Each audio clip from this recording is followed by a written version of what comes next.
Dere na ra ra re re re re na na ra de re re re ra a re re na re re re re re. The mass migration of Indians to the colonies from the mid-19th century is often treated, both by contemporary and recent accounts, as the movement of labor.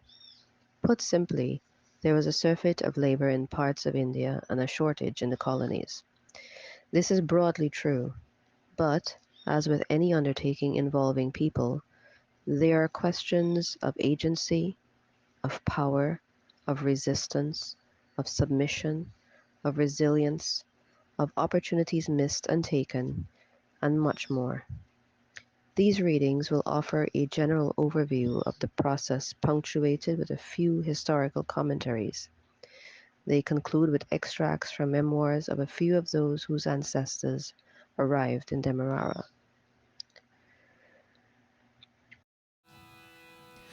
बाज चतुरंग रस बात बनावे रे बाज चतुरंग. The late Professor Brij Lal provided an excellent overview of the process of Indian indenture in his 2021 essay in the Journal of Indentureship and Its Legacies. We begin with that. Demerara, Chinitapu, Shriram Desh, Fizitapu, Mirchi, Dwip, Natal. These are names of distant tropical king sugar colonies in the Atlantic, Pacific, and Indian Oceans, to which 1.3 million Indian indentured laborers went between 1834, after slavery was abolished in the British Empire, and 1917, when Indian indentured emigration ended. They had gone on an agreement, or girmit, for a specified period of time, after which they could return to India at their own expense, after 5 years, or at government expense after 10. But inertia, memories of a long traumatic sea voyage, concern about an unwelcome reception at home, and the promise of land grants and other incentives by the colonial governments discouraged the thought of returning. In the end, only about 21% did. The rest remained in their new homelands to start life anew. In time, their labor would lay the foundations of new societies and economies, from Suriname to South Africa and many places in between. The Indian indentured laborers came from a wide range of regional and social backgrounds in India. Most came from the impoverished, migration-prone districts of the north. In the earlier years, from the tribal and settled plains of Bihar, and later from the eastern districts of the United Provinces, now Uttar Pradesh. In the south, they came from the Madras Presidency, Tamil Nadu, Andhra Pradesh. Everywhere, distress in one form or another was their constant companion. Distress due to droughts, crop failures, excessive revenue demands by provincial governments, fragmentation of land holdings, and human exploitation. As a result, people were already on the move in search of employment in places like Calcutta jute mills, Assam tea gardens, Bihar coal mines, and even as far away as Bombay. It was from this uprooted mass of humanity in search of a better livelihood that most of the indentured migrants came. Indenture was a complex and contested experience, a site of both fragmentation and reconstitution, of liberation and disempowerment. Many men and women perished in the process, but most survived the ordeal to build a new life for themselves. Many practices and institutions of traditional India did not survive the crossing, including the caste and joint family systems. Indentured laborers were recruited as individuals, not as members of family or community or caste groups. So the collective memory upon which people could draw was limited, partial, and fragmented. And on the plantations, they were rewarded individually on the basis of work they accomplished, not on their social or ritual status. Individual initiative and enterprise mattered above all else. The caste system suffered jolts along the way. In the upcountry recruitment depots, people of all castes and backgrounds were collectively housed in rudimentary structures or perhaps at the home of some person, all eating food cooked from the same pot. In the central depots in Calcutta and Madras, while awaiting shipment, the system was shaken further. On the long, unaccustomed ship voyages across the Kalapani, the confined cabins broke down further barriers as the realization dawned on them that, irrespective of differences in their social and cultural backgrounds, they were bound by the same fate, fellow coolies all. The plantation was, of course, the greatest leveler of hierarchy and distinction. Work and life on the plantations varied between places of employment and over time, and even within places of employment. But the constant toil was hard, even for a people used to the demanding routine of relentless work in their ancestral country.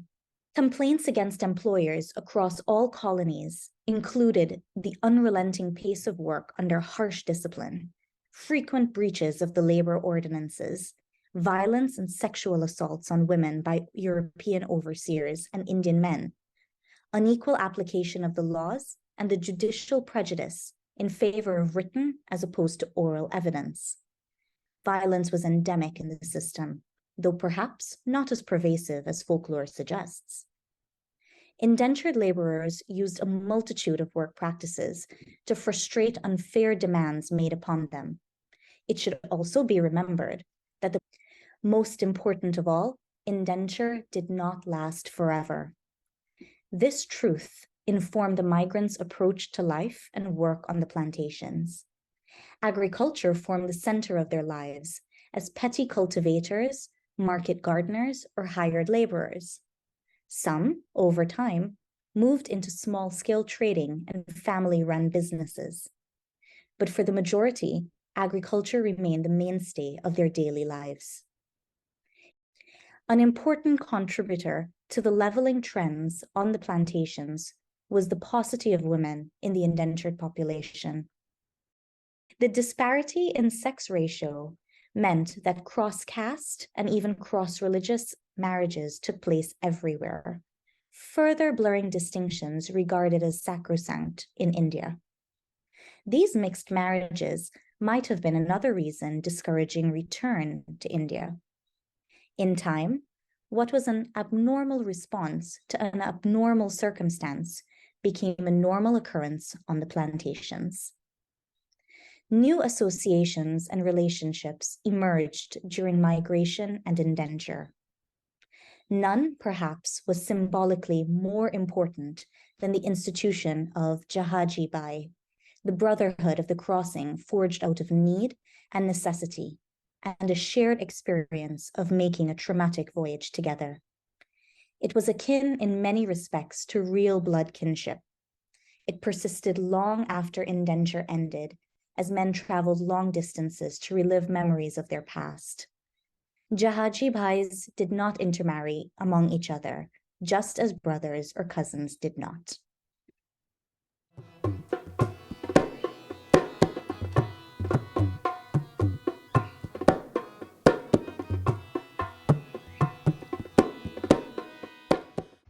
In a short essay, Tales of the Sea, in the collection We Mark Your Memory, Gaiutra Bahadur, author of the acclaimed Coolie Woman, wrote, The Guyanese-Canadian poet Arnold Itwaru saw Shiva's unending dance at work during the crossings. And indeed Shiva, the Hindu god who destroys in order to create, who dances in a ring of flames to maintain the universe's ceaseless cycle of creation and destruction, did not forget the cargo holds confining the indentured. Surgeons aboard the ships prepared balance sheets of births and deaths, tallying the human gain and loss on each voyage. My own great-grandmother was pregnant when she sailed to Guyana in 1903, as were 11% of the women on her ship. On indenture voyages, birth and death were not just physically constant, they were metaphysically large. In the tales the indenture told, they spoke of crossing 7 seas, 7 shades of darkness and light, light that died and darkness that was born, darkness somehow extinguished and light rekindled. They mythologized the point where the Indian Ocean collided with the Atlantic Ocean as the Pagal Samundar, or the Mad Seas, investing it with almost supernatural meaning. Entering it somewhere around the Cape in southern Africa is a pivotal plot point in the creation of the story of my people. Uprooted, most had to recreate family during passages from India that significantly obliterated Hindu-Muslim as well as caste barriers. People who had left behind uncles, sisters, husbands, and mothers substituted their fellow travelers for kin. For the indentured, return was a promise made in writing, part of their contract, but only a quarter ever journeyed back to India. Many who did found themselves rejected by their families and neighbors in their native villages. They had lost the moorings of caste. By Hindu orthodoxy, the very act of crossing the seas had turned them into polluted and polluting beings. Countless numbers languished in riverside slums in Calcutta, while clamoring for boats to take them away from India yet again. For the overwhelming majority of coolies, there would be no return. Those who made the 3-month crossing together in the bellies of boats called each other Jahaji Bai, which in Hindu means boat brother, or Jahaji Behin, which means boat sister. Half a century after my great-grandmother gave birth on the Clyde, she still held court in her yard, smoking a tobacco pipe and gossiping with women who had traveled on the same ship with her. For decades, her Jahaji Behin would come from many miles away to visit her in her village in Guyana, and she returned the kindness. बात बनावे बात बनावे बात बनावे रे बाजे चतुरंग. Brij Lal continues. About 85% of the indentured migrants were Hindus and 15% Muslim. All castes were represented in the indentured population in roughly the same proportion as their size in the population in rural India, comprising principally the middling agriculturists and laboring classes. Indenture necessarily involved rupture and disruption. Indian religious practices may have frayed, but they never disappeared. Rudimentary mosques appeared on many plantations, and whenever they could, believers traveled miles on foot for the Friday prayers. Similarly, Hindus observed their rituals and ceremonies both on the plantations and in makeshift huts, kutis, at designated places. By the second decade of the 20th century, the heyday of Indian indenture was over. By then, the scheme had become unfashionable. Indenture began to be seen as a blot on India's image. All indentured emigration ceased in 1917, and the indenture system itself was abolished on the 1st of January 1920, bringing to a close a remarkable episode in organized labor migration in modern times. By the time indenture ended, the face of many a tropical colony had changed forever. Sugarcane, the slave crop, had been their lifeblood for a century or more. A bedraggled collection of men and women from different parts of the Indian subcontinent, from widely divergent social and economic backgrounds, had been transformed into a relatively coherent community, independent, egalitarian, pragmatic, resilient, and self-reliant, with a melded culture and language.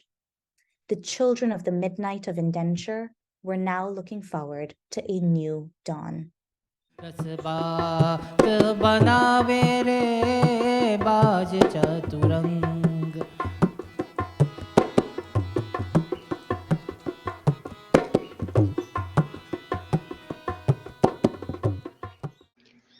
Some contemporaries in the colonies harbored grave reservations about the system of indenture. As these extracts from a lawyer, published in an open letter in 1872 show, the system of indenture in Demerara was felt to favor the planters at the expense of the laborers. Richard Whitfield, barrister at law, addressed his letter to the colonists of British Guiana. He did not mince his words. The influence of the sugar planter in and on the legislation and government of the colony ought to be diminished. The productions of our colonies are narrowed to one staple, and that of a very questionable merit. Its cultivation is not a light one. It requires a strenuous toil, and with us human sinews are scarce. But as a large capital is invested in machinery and in tillage, irrespective of prices or profits, the production must go on, or that capital will be irretrievably lost. But this fixed localization of capital has another more injurious effect. Estates are clustered in particular districts, chiefly on the Atlantic seaboard. It is desirable to keep the population in their vicinity. Legislation, therefore, by its commissions, and even more effectually by its omissions, conduces to this result. To any suggestion, legislative or otherwise, the objection that it would take labor away from the estates is considered conclusive. We perceive that throughout, the laborer himself, whether Creole, Barbadian, or Oriental, is a thing quite subordinate, and not only subordinate to a privileged industry, but, for purposes of that industry, thrust, as it were, into a particular locality. The attention of the government is imperceptibly and unconsciously withdrawn from the conditions of the people to the products of the land, and its functions, diverted from the welfare of the many to stimulating the interest of a few. Our government has been induced, I shall say beguiled, almost to become a party to a particular manufacture, and suffered its council chamber, at times, more to resemble the bureau of the merchant or the planter than an assembly of state. The restraint and coercion of human action attendant on the system is the very essence of slavery. We should, I fear, be shocked to find that we were unconsciously legalizing another slavery. Although we have brought since the year 1845 more than 80,000 persons from India, we have failed to induce any natural and voluntary movement towards our colony.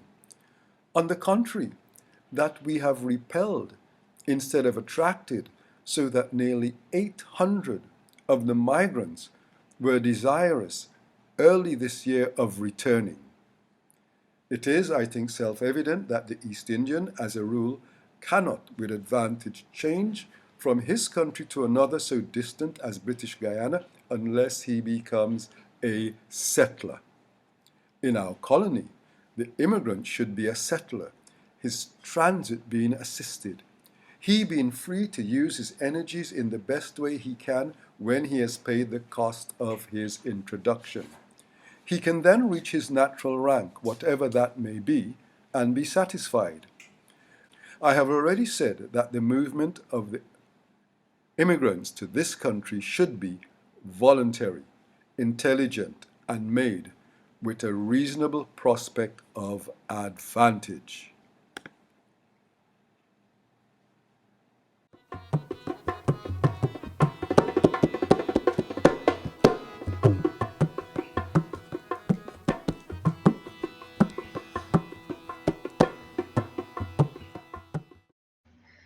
There is a delicate balance between accounts that emphasize agency among those who departed from India and accounts that emphasize their lack of power and treat the travelers as pawns and victims.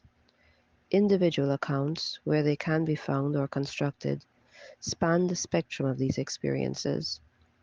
As another essay shows, some travelers carefully selected what to take with them. Brinsley Samaroo begins his piece with a lyrical description by a Scottish-American traveler of a market in San Fernando, Trinidad, that seems to have been transported from the subcontinent. He writes,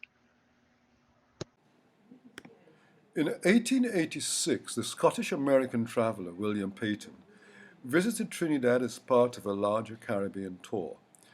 As he walked through the Cully quarter of San Fernando, he marveled at the manner in which the Western Caribbean tongue was being orientalized by the East Indian presence.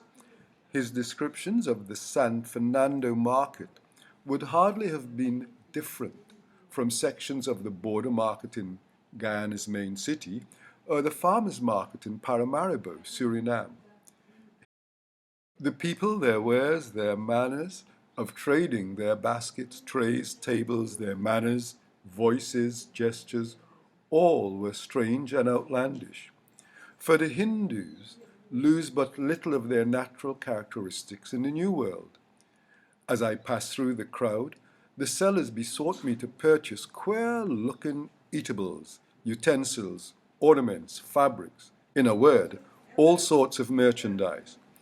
There were vendors of curry and curry powder, purveyors of all kinds of foods preserved in curry, curry to be taken away or to be eaten then and there, paper packages, boxes, bottles of it, jars, pots, cups, bags, coconut shells, full of curry, and everything, living or inanimate, in the marketplace was as distinctively East Indian as the curry itself, save and excepting a few Africans, Chinese, and Europeans, and their chattels and belongings.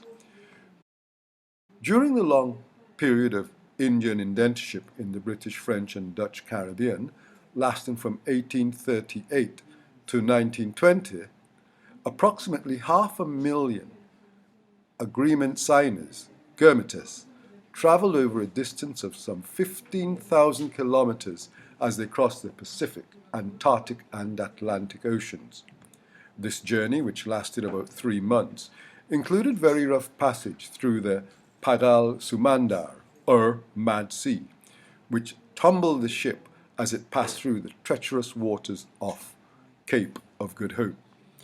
In the course of time, a wide variety of flora was also brought to the Caribbean.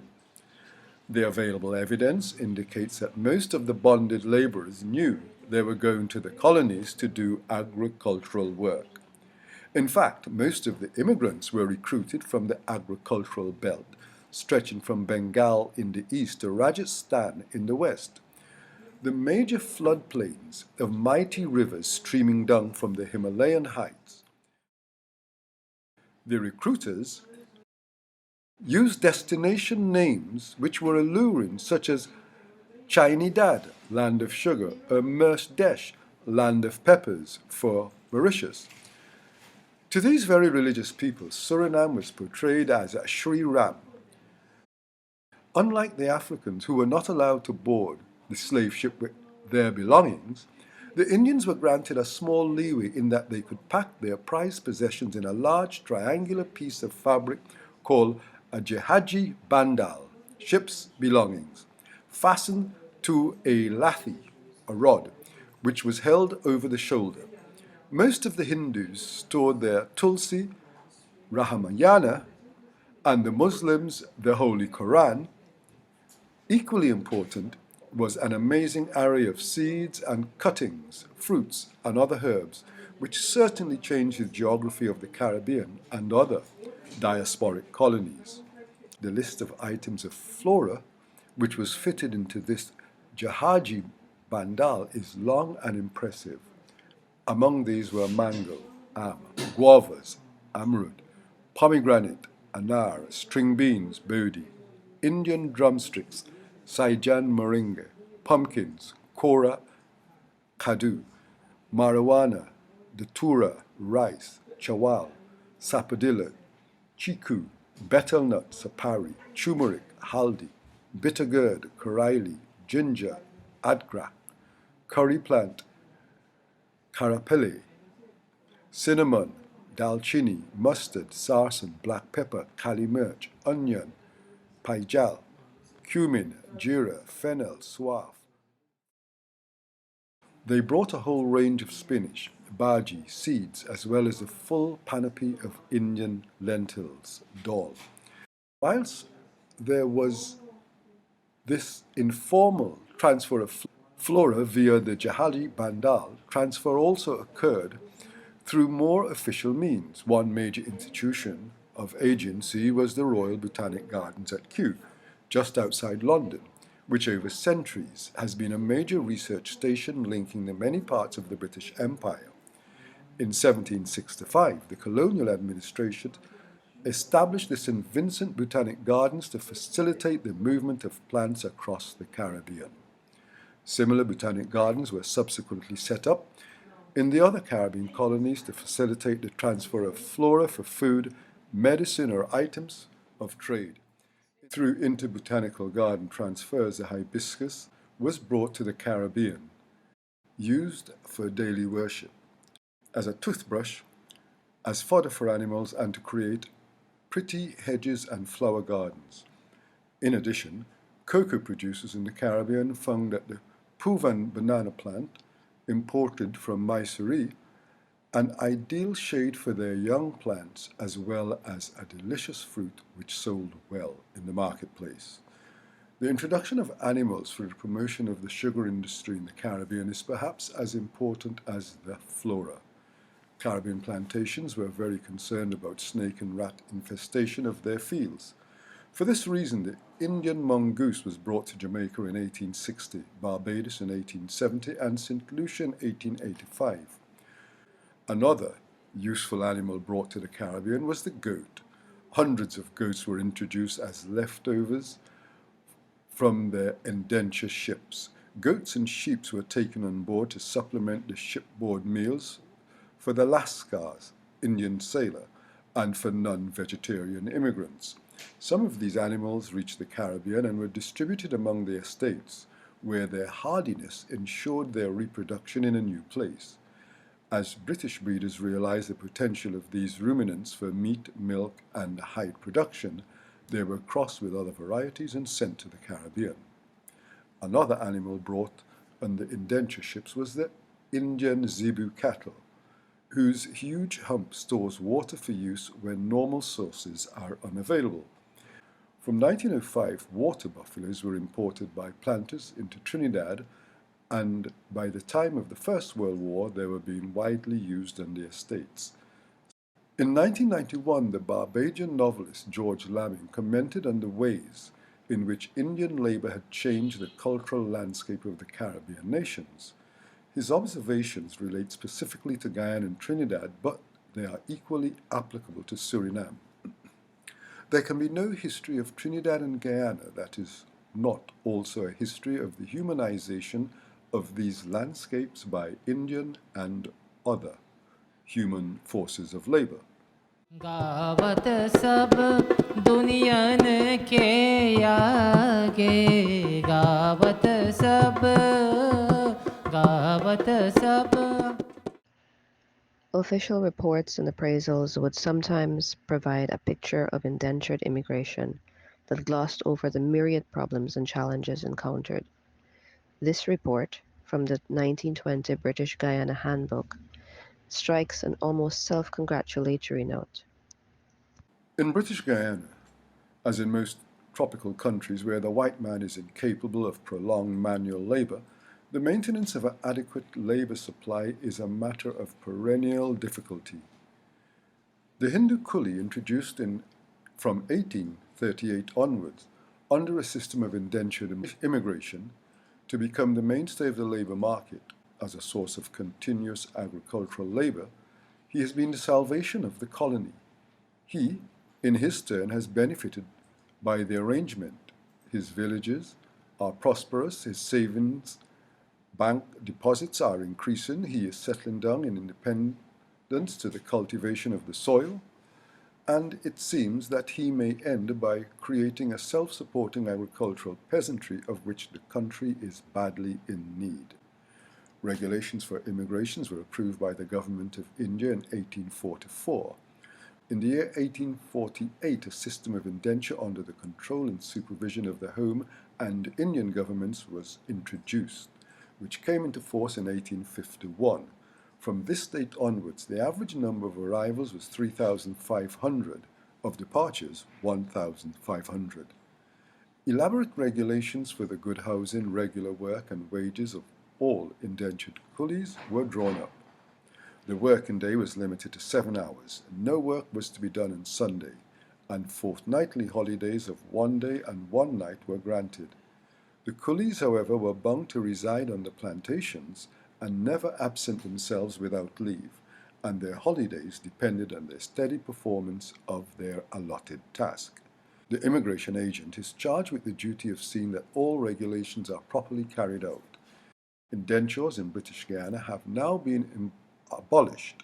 Negotiations are still in progress with a view to the establishment of the proposed system of assisted immigration.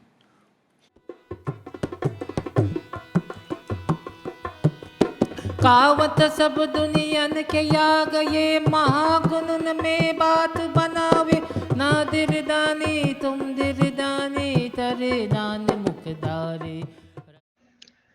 By contrast, in his memoir Reaching for the Stars, Dr. Yesu Persaud offered a slightly less varnished account.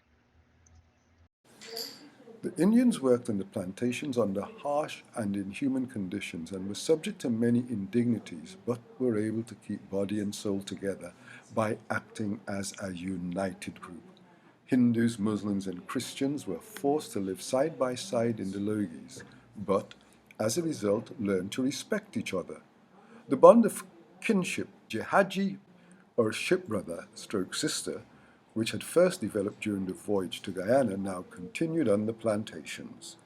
Caste and religion were of no significance between shipmates, and this was one of the reasons for the early demise of the caste system in the colony.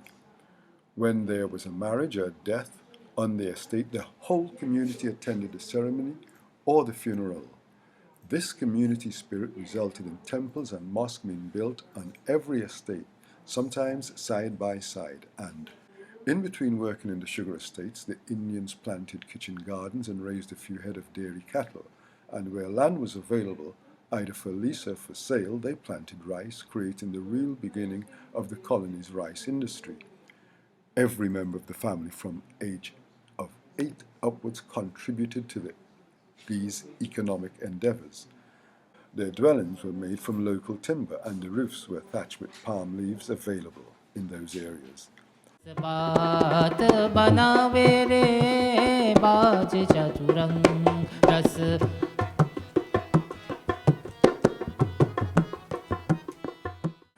My great-grandfather Ishwar was the first of my family to leave the subcontinent for Guyana.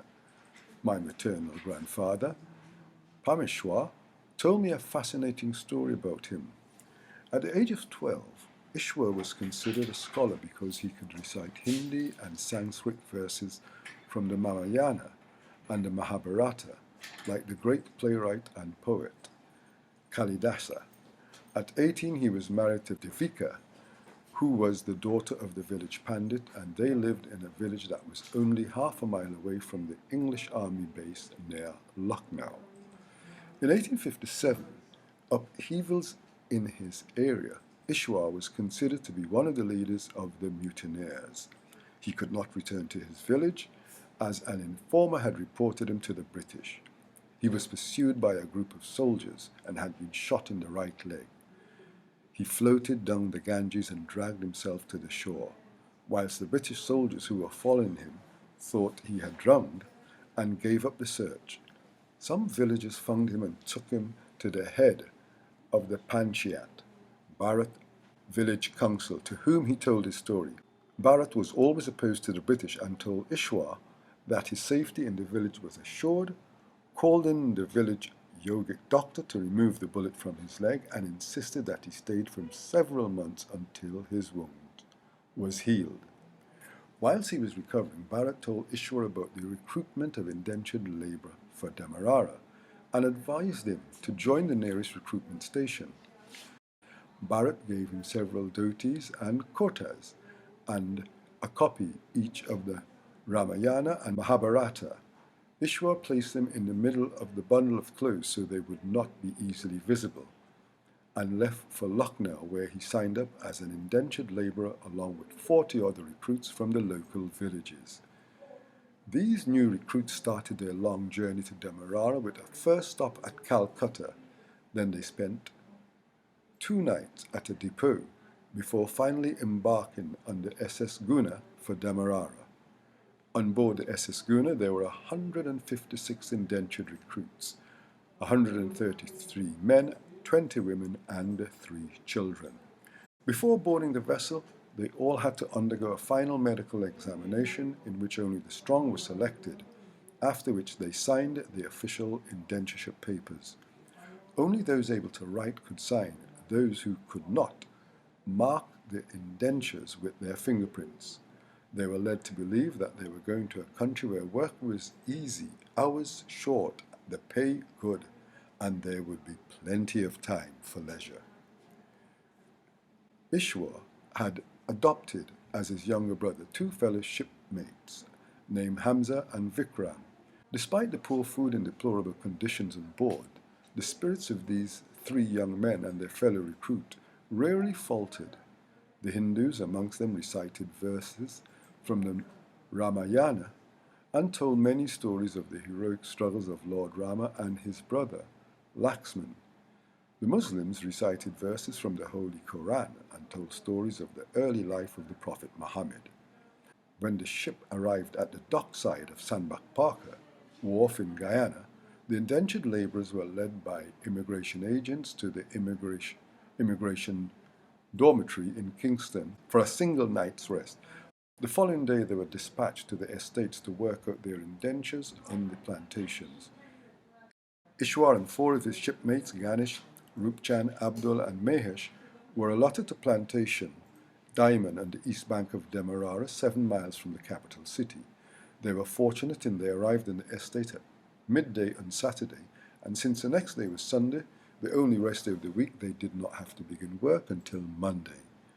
They were taken to their quarters, the former 10-room slave Logis, where Ishwar, Ganesh and Abdul were to share a 10 by 10 foot square room, the flooring of which was half wood and half mud. The room was dank and smelly, but they immediately set about giving the room a spring cleaning, which made it into a barely livable quarter. At around 8 p.m. they spread their bedding on the floor and in minutes were fast asleep. Ishwar and his roommates were up at 3:30 in the morning. They each took turns at the cholha, the fireside made from mud clay. The front of the cholha had an opening for the firewood, and on each side was a round hole to place the pots or a karahi. They were all vegetarian and were given weekly rations of rice, dal, salt, and sugar and baigan. Each took turn at the fireside, where they would boil the dal and the baigan, and finally the rice.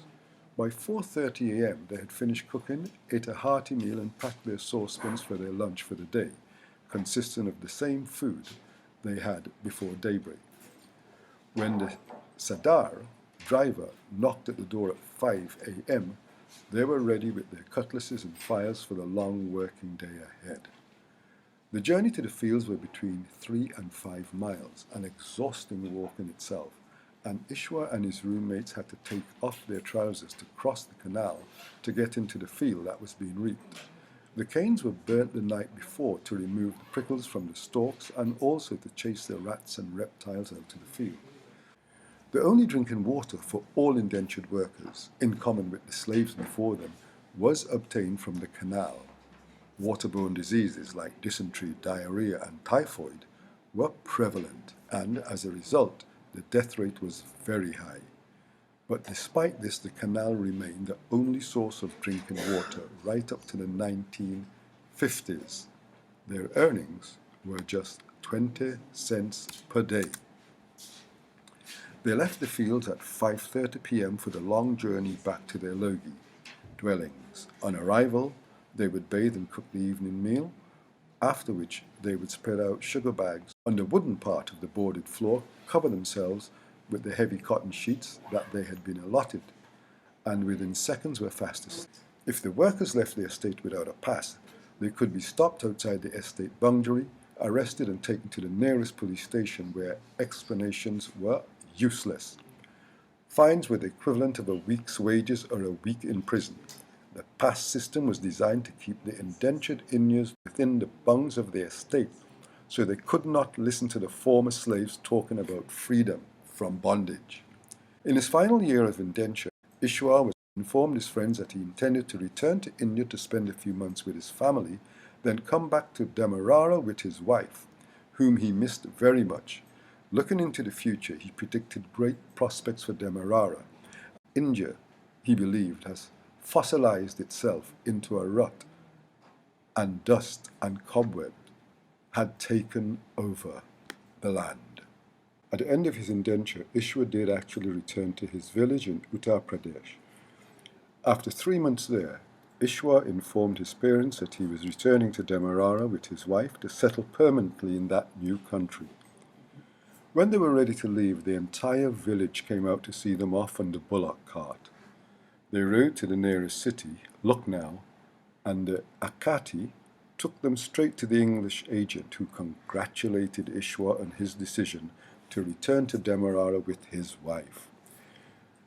Ishwar now took the opportunity to ask the agent if he could be indentured back to Diamond Estate to be close to his former workmates.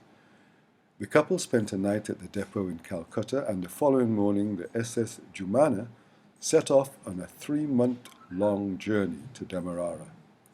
Upon arrival, the new batch of immigrants, which included Ishwar and his wife, again spent the night at the immigration depot in Kingston. The next morning they were dispatched to the estates to which they were indentured. Ishwar and his wife and 6 of the new recruits were sent on a horse-drawn cart with their bundles to Plantation Diamond, a Sandbach Parker and Company estate, who was one of the original sugar estate owners in Demerara. Little could he have envisaged that his great-grandson, Yesu Persaud, was to become the group finance director of the whole of Sandbach Parker Group, which included the sugar estates, the trading company, the shipping company, the investment company, and the rum and alcohol company.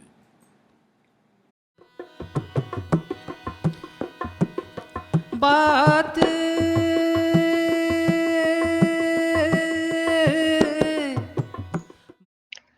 Conditions on the estate often reflected the attitudes of those in charge to the particular estate. In Sweetening Bitter Sugar, his extensive study of the life and work of Jock Campbell, Professor Clem Seecharan offers a chastening snippet. As part of his initiation into the family business, Jock Campbell was sent to the plantation Albion under quarantine, where he spent 18 months in 1935 to 1937. As Seecharan writes, This was probably the single most important experience in the young man's life. He would recite a version of the seminal tale over and over, the signature of his Guyanese awakening. I remember saying to James B., the manager at Albion, "Why do you have much better stables for your mules than you do housing for the workers?" And he said, because it costs money to replace the mules.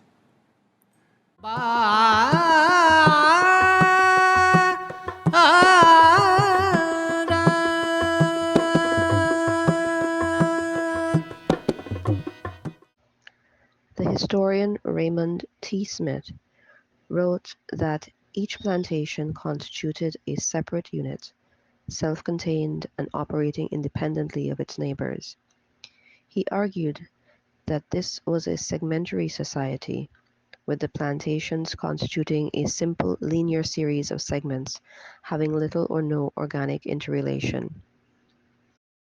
As J. Mandle would note in his appraisal of the plantation economy, In the Guyanese context, plantations have played such an important role in the formation of the society that Raymond T. Smith has compared them to total institutions.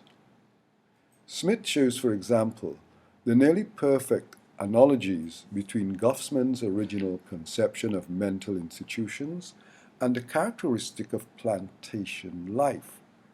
Plantations, like other total institutions, are organized with well-defined boundaries and with a marked internal hierarchical structure.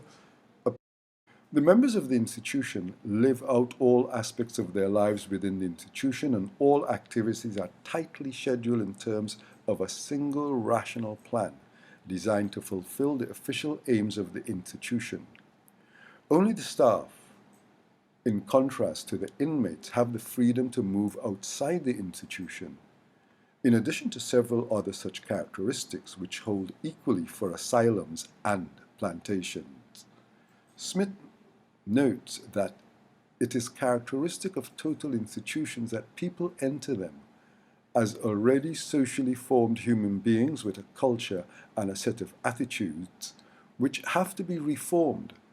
From the point of view of this study, this means that the indentured immigrant went through an induction center and a sea voyage, during the course of which he was stripped of his old caste and village identity, docketed and numbered, given standard issue clothes, and, in effect, reborn into a new social system. Mandle ponders that the use of the concept of the total institution in this way raises the question whether indeed there was such a thing as a Guyanese society in the 19th century.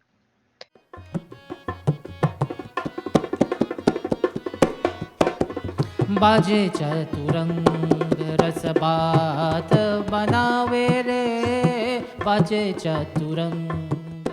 Another memoir by Major General Joe Singh, in discussing his early years at Plantation Ogle in the mid-1940s, lends credence to Smith's analogy, but it also suggests that at least by this point the total institution was unraveling.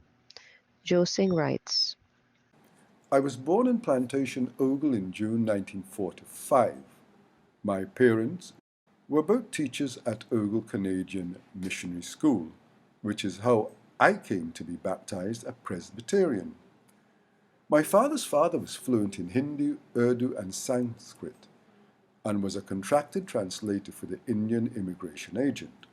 When his contract came to an end and he was repatriated, there came the eruption of communal strife between Hindus and Muslims in India, leading to partition in 1947. He elected to remain in British Guyana. My paternal grandparents' lineage came from the Sikh and Nepalese stock, while the bloodlines of my maternal relatives included Madras and Tamil linkages.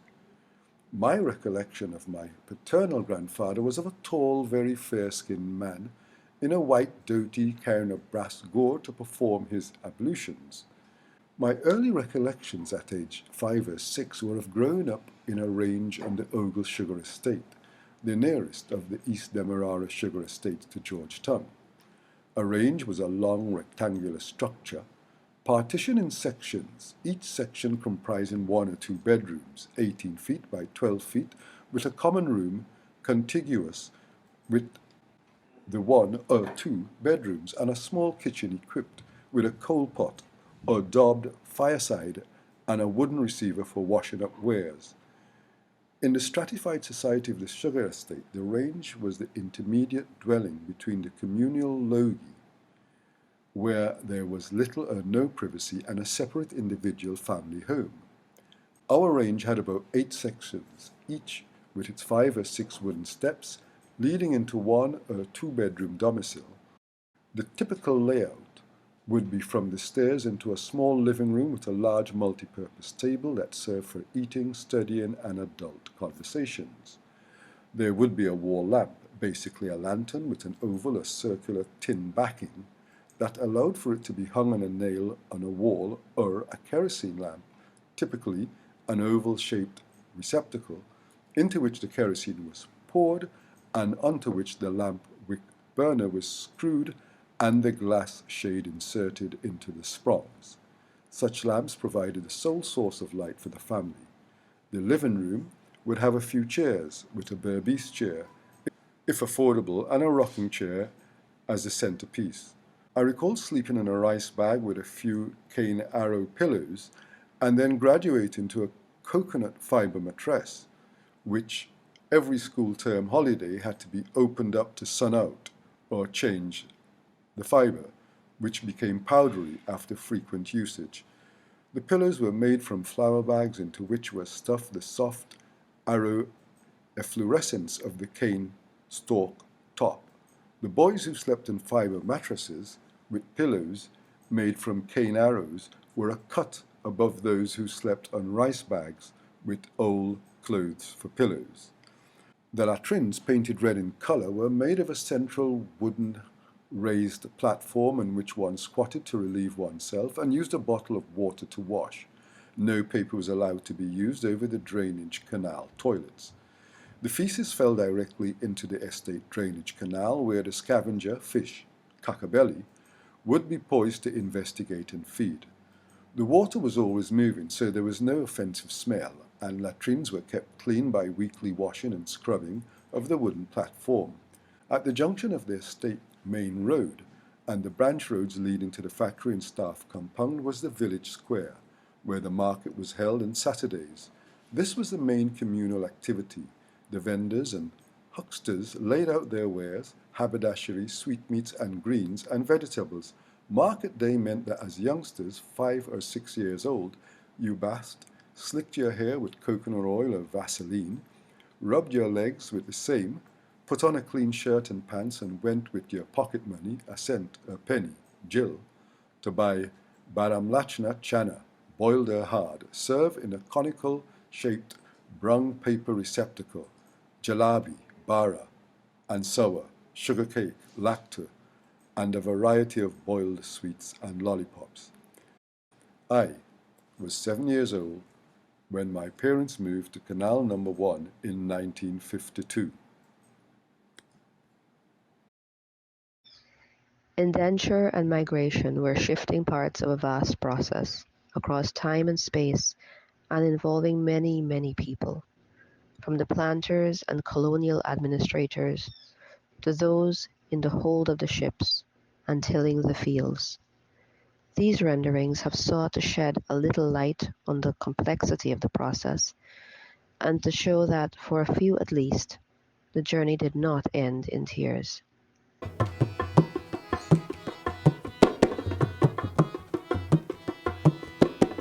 पुलक पलत जब होत सुरन में पुलक पलत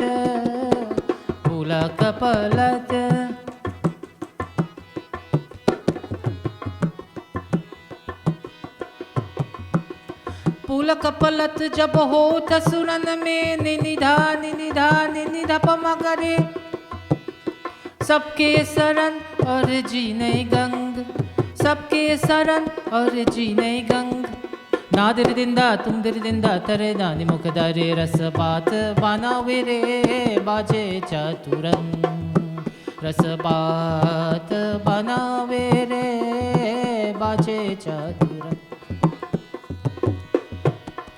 बात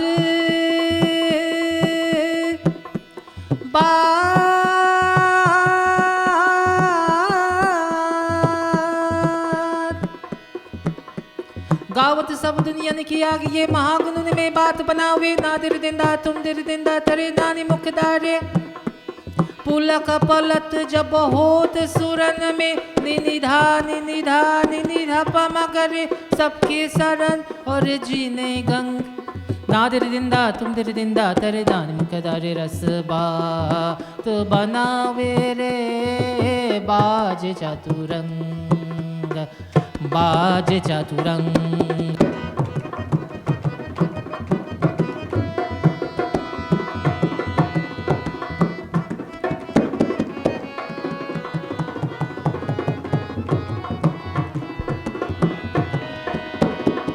गावत सब दुनियन के या गए महागुण में बात बनावे नादिर दानी तुम दिर दानी तरे दानी मुखदारे रस बात बनावे रे बाज चतुरंग रस बात बनावे रे